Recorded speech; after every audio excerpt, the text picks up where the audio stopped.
Gautam neuro care brain stroke migraine fits brain and spine surgeries కి best neuro surgeon. భారత tennis star Sania Mirza మరోసారి వార్తల్లోకి ఎక్కింది.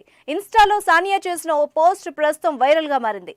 పెళ్లి కష్టం, విడాకులు ఇంకా కష్టం అంటూ సానియా తన ఇన్స్టాలో పోస్ట్ చేసింది. దీంతో సానియా షోయబ్ మాలిక్ల విడాకుల అంశం మరోసారి తెరపైకొచ్చింది. చాలా కాలంగా సానియా షోయబ్ మాలిక్లు దూరంగా ఉంటున్న విషయం తెలిసిందే. గతంలో కూడా వీళ్ళిద్దరూ విడిపోతున్నారన్న వార్తలు సోషల్ మీడియాలో హల్చల్ చేశాయి. అయితే ఈ వార్తల్ని అప్పట్లో సానియా షోయబ్లు కొట్టిపారేశారు. తాజాగా సానియానే స్వయంగా ఇన్స్టాలో విడాకుల అంశంపై పెట్టిన పోస్ట్ మరోసారి చర్చనీయాంశంగా మారింది. త్వరలోనే సానియా షోయబ్లు విడిపోతున్నారన్న వార్తలు గుప్పుమంటున్నాయి.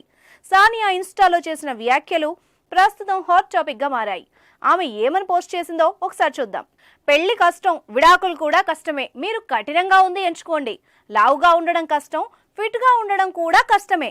అప్పు ఉండడం కష్టం, ఆర్థిక క్రమశిక్షణ పాటించడము కష్టమే. మీరు కఠినంగా ఉంది ఎంచుకోండి. ఇతరులతో కలిసిమెలిసి మాట్లాడడం కష్టం. ఏ సమాచారం లేకుండా ఉండడము కష్టమే. మీరు కఠినంగా ఉంది ఎంచుకోండి. జీవితం అనేది అంత సులువేం కాదు. అది ఎప్పటికీ కష్టమే. కానీ మనం ఎప్పుడు కష్టాన్నే ఎంచుకోవాలని సానియా రాసుకొచ్చింది. అంతేకాక సానియా తన సోషల్ మీడియా ఖాతాలో భర్త షోయబ్ మాలిక్తో ఉన్న ఫోటోలన్నింటినీ డెలీట్ చేసింది. వేదనతో కూడిన పోస్ట్తో పాటు షోయబ్ ఫోటోలు డెలీట్ చేయడంతో విడాకుల అంశం మరోసారి తెరపైకొచ్చింది. మరోవైపు సానియా మీర్జా పోస్టుపై సోషల్ మీడియాలో ఎవ్వరికి తోచిన విధంగా వారు కామెంట్లు చేస్తున్నారు. త్వరలోనే సానియా షోయబ్లు విడిపోతారని కొంతమంది కామెంట్లు చేస్తుండగా మరికొంతమంది ఈ వ్యాఖ్యలను కొట్టిపారేస్తున్నారు. చూద్దాం, విడాకులపై ఈసారైనా సానియా కానీ షోయబ్ కానీ స్పందిస్తారేమో.